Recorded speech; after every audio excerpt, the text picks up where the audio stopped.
নমস্কার বন্ধুরা, কেমন আছেন? আমি রিম্পা। মধ্যবিত্ত বাঙালির টুকিটাকিতে আপনাদের স্বাগত জানাই। গতকাল রনি স্কুল থেকে ফেরার পথে ওর বাবার সাথে যখন আসছিল তখন বেশ কিছু কাঁকড়া কিনে নিয়ে এসেছে। তাই খাওয়া দাওয়ার পর দুপুরবেলা বাবা আর ছেলেতে বসে গেছে কাঁকড়ার দাঁড়া পা ছাড়াতে। আমি তো কাঁকড়ার এইসব কিছুই করতে পারি না। তোর বাবার কি দায়িত্ব দিয়েছি যে এনেছো যখন তখন তুমি বানিয়ে ফেলো। তুমি ঘর থেকে বাটি, সারাশি, বালতি সব নিয়ে এসে বসে পড়েছে।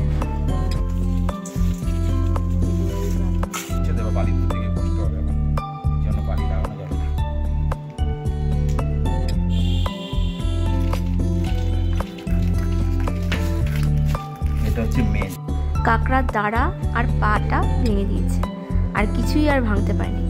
কোনোদিন তো এইসব কিছু করেই নি, কিন্তু কাঁকড়া খাওয়ার শক্ত 16 আনা, আর আমিও এইসব পারি না। শেষ পর্যন্ত সব পা আর দাঁড়া ভেঙে দেওয়ার পর সব প্যাকেটে ভরে শ্বশুর বাড়িতে শ্বশুরের কাছে পাঠিয়ে দেওয়া হয়েছে। বাবা এত সুন্দর কাঁকড়া কাটতে পারে, মাছ কাটতে পারে, ভীষণ ভালো কাটতে পারে, একটা মহিলাকে হার মানিয়ে দেবে। ও ভাঙতে পারছে না। শেষে ওনার কাছেই দেওয়ার পরে উনি সুন্দর করে বেছে ভেঙে পরিষ্কার করে আমাকে দুটো বাটিতে আলাদা করে পাঠিয়ে দিয়েছে। এক জায়গায় একটা বাটিতে বডি আর একটা বাটিতে দাঁড়াগুলো আর যে পাগুলো খাওয়া যাবে সেগুলো। যেহেতু আনতে আনতে বিকেল হয়ে গেছে, তাই তখন ফ্রিজে ঢুকিয়ে রেখেছিলাম। এবার সকালবেলা ফ্রিজ থেকে বার করে আমি আবারও ভালো করে ধুয়ে বডিটাকে আলাদা করে নুন আর হলুদ মাখিয়ে কিছুক্ষণ রেখে দেবো। আর ওদিকে পাটাকেও সেম নুন আর হলুদ মাখিয়ে রেখে দেবো। কাঁকড়ায় কিন্তু তেলটা একটু বেশি পরিমাণ লাগে। কড়াইতে সর্ষের তেল দিয়ে কাঁকড়ার বডিটাকে ভালো করে ভেজে নেব। অনেকে কাঁচাও রান্না করে, কিন্তু আমি কাঁকড়া ভেজেই রান্না করি। কাঁকড়া ভেজে রান্না করলে স্বাদটা আরও ভালো হয়।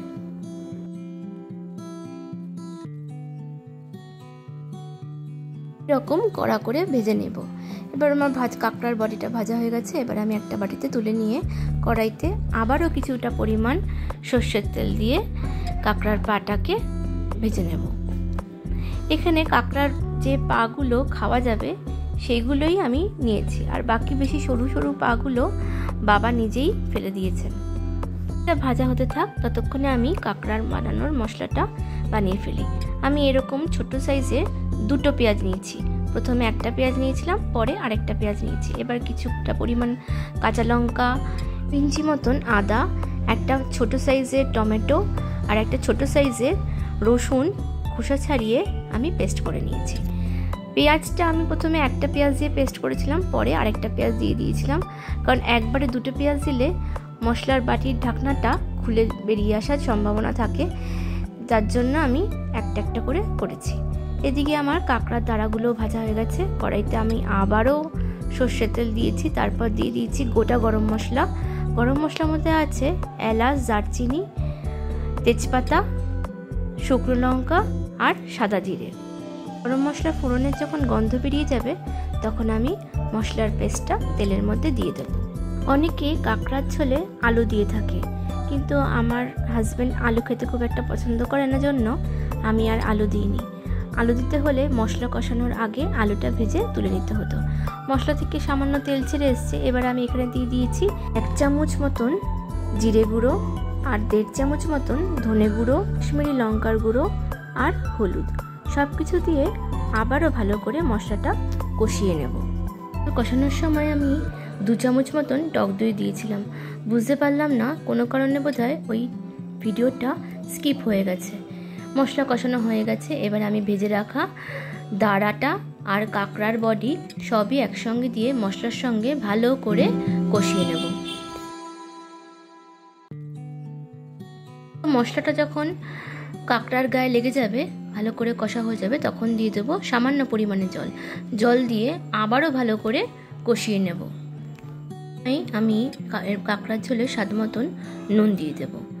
ব্যাস, মশলাটা কাঁকড়ার গায়ে মাখা হয়ে গেছে। এবার আমি পরিমাণ মতন গরম জল দিয়ে দেব। এখানে 2 কাপ মতন জল দিয়েছি। কাঁকড়ার মধ্যে জলটা একটু বেশি পরিমাণে দিয়েছি যাতে কাঁকড়ার ভেতরে মশলাগুলো ভালো করে ঢুকতে পারে। এবার ভালো করে ফুটতে দেব।